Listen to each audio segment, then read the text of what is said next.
There is a truth that echoes across centuries. The moment you stop learning, you start dying. History is a gallery of souls who refuse to accept the limits of their own knowledge. Edison did not invent the light bulb because he was born with some divine spark of genius. He was a relentless student of failure. He learned from every burned filament, every shattered glass, every mocking headline that called him foolish. He absorbed each lesson until the world had no choice but to bow before persistence. Learning is not just about gathering facts. It is about expanding the mind until it can no longer fit inside the prison of yesterday's doubts. Growth is the natural reward of humility, the willingness to admit, I don't know it all. I can become more. I can rise higher. Think of the oak tree. Its roots dive deeper even as its branches reach higher. That is the balance of a growing soul. The deeper your roots in wisdom, the higher your vision will stretch toward the sky of possibility. You cannot attract abundance with a closed mind. You cannot build empires with outdated tools. You must sharpen yourself daily, through books, through mentors, through reflection, through failure.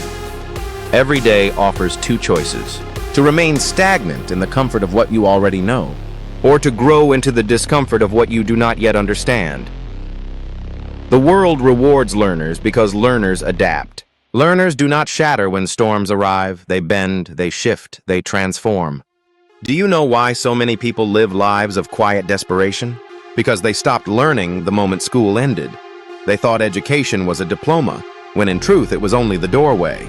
They chose entertainment over enlightenment, distraction over discipline. And so their minds, once filled with the fire of curiosity, became cages of rust. But you must be different. You must choose to remain a student forever. Read as if your future depended on every word. Listen to those who walked the path before you. Reflect each night on what the day has taught you. And above all, fail forward. For failure is life's most honest teacher. Napoleon Hill wrote that every adversity carries with it the seed of an equal or greater benefit. That seed grows only when watered with learning. If you ignore the lesson, the seed rots. If you embrace it, the seed blossoms into wisdom, wealth, and strength. So the call is simple. Become obsessed with growth. Never allow a single day to pass without learning something that stretches you beyond yesterday's limits. Fill your mind with ideas, your heart with questions, your spirit with courage to change. For in the end, you will not be remembered for the wealth you gathered, but for the wisdom you embodied. The wisdom that shaped your destiny. The wisdom that others will inherit long after your voice has faded. The world is not static, it never has been.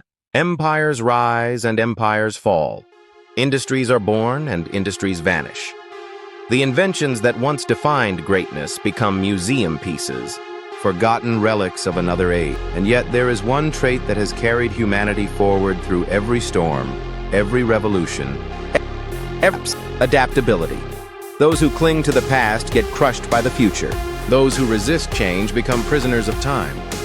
But those who bend with the wind, those who shift when the world shifts, they do not just survive, they thrive. Think of Henry Ford. When others laughed at the horseless carriage, he adapted his mind to a future no one else could see. While most were trapped in tradition, he bent his imagination toward what could be, and in doing so, he changed the world. Think of Walt Disney. He did not stop at drawing cartoons on paper. He adapted to sound, to film, to theme parks. He expanded with every illusion. The very ground beneath you is shifting every day. The question is not whether the world will change. The question is whether you will change with it. To adapt is to remain alive. To adapt is to remain relevant. To adapt is to say, I will not be broken by what happens around me. I will transform because of it. Napoleon Hill taught that success is never owned. It is only rented, and the rent is due every day. That rent is adaptability. If you refuse to evolve, you stop paying the rent, and success leaves you. But if you stay flexible, open, willing to learn, then success will always have a place in your life. So ask yourself, are you clinging to beliefs that no longer serve you?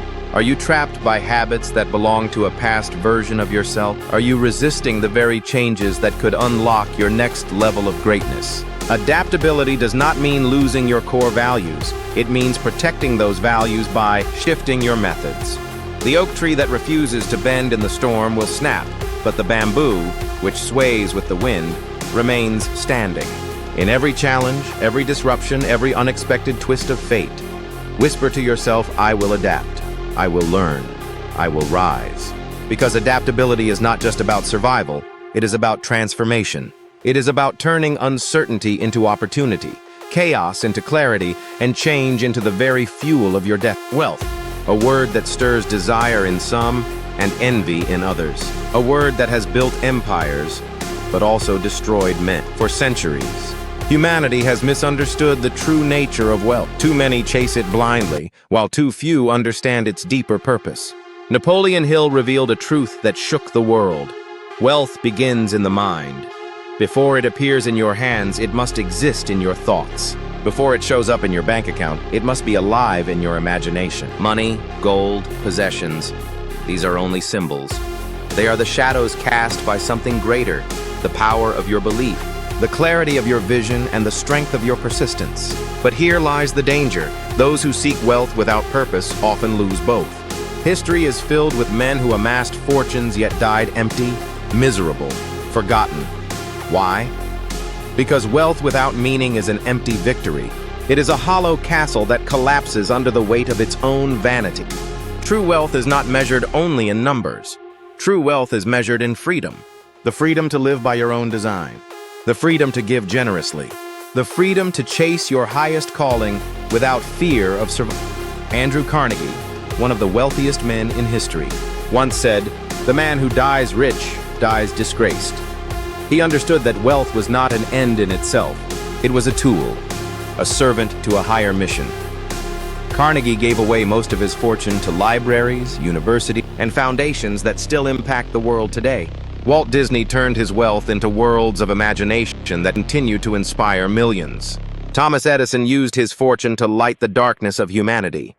Henry Ford reinvested his wealth into making cars affordable for the everyday man. Their purpose guided their wealth. Without purpose, their riches would have been meaningless. And so I tell you this, chase purpose, not just money. Let money serve as the byproduct of a vision greater than yourself.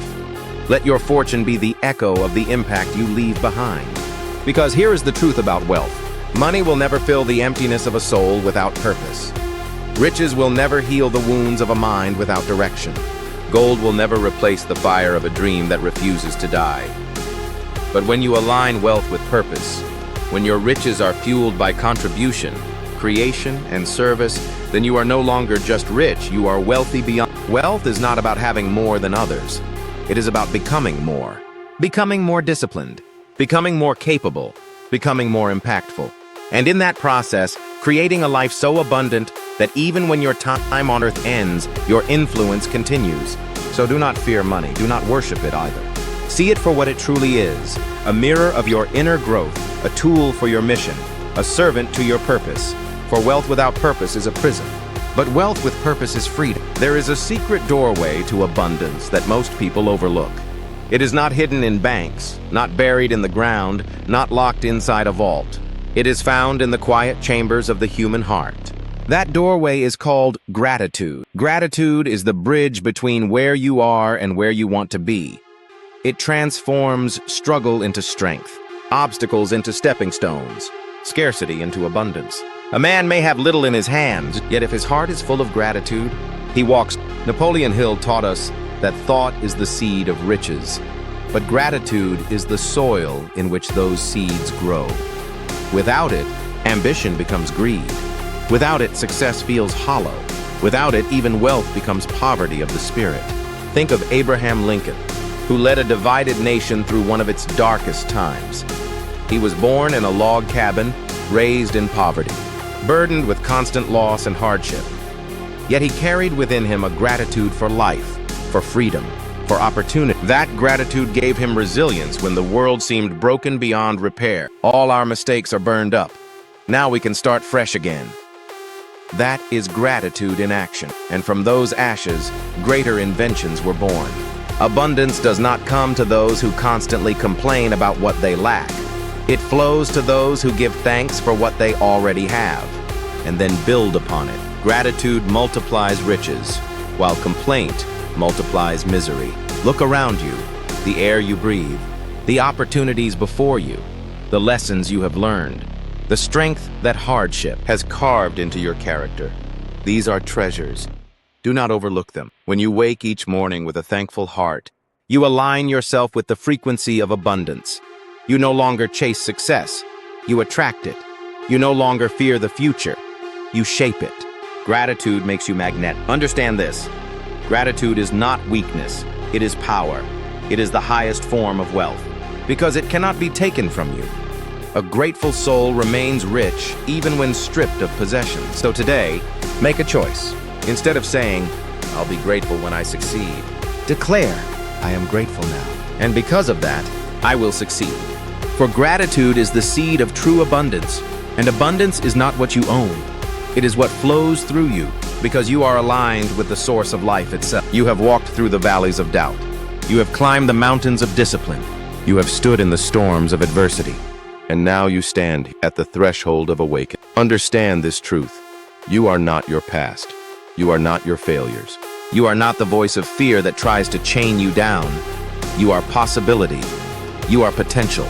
You are the living expression of the infinite power that shapes worlds. Every great man and woman who ever walked this earth, from Lincoln to Edison, from Carnegie to Mandela, carried one belief: that the mind, once set on fire with purpose, can move the course of history itself. Napoleon Hill declared, "Whatever the mind of man can conceive and believe, it can achieve." These are not just words. They are the law of the universe. And now they belong to you. The time for hesitation is over. The time for small dreams is gone.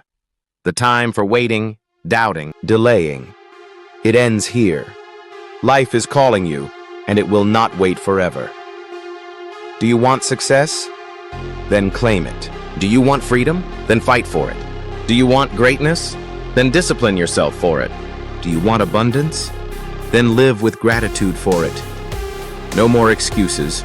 No more lies to yourself. No more wasting days in the prison of fear. The key has always been in your hands: belief. Believe, and the world bends to your vision. Disbelieve, and the world buries you under its weight. The choice is yours. It has always been yours. Close your eyes and see the person you were meant to be. See the strength, the courage, the fire. See the wealth, the health, the joy, the freedom. See the life you once thought impossible, and then open your eyes and take the first step toward. Do not wait for the perfect moment. There is no perfect moment. There is only now. And if you rise now, if you act now, if you believe now, the universe will move in ways you cannot yet imagine. This is your time. This is your life. The future is not written. It is waiting for you to write it. So rise with courage. Walk with vision, live with purpose, and remember this unshakable truth: you become what you believe. And if you believe in greatness, greatness will be yours.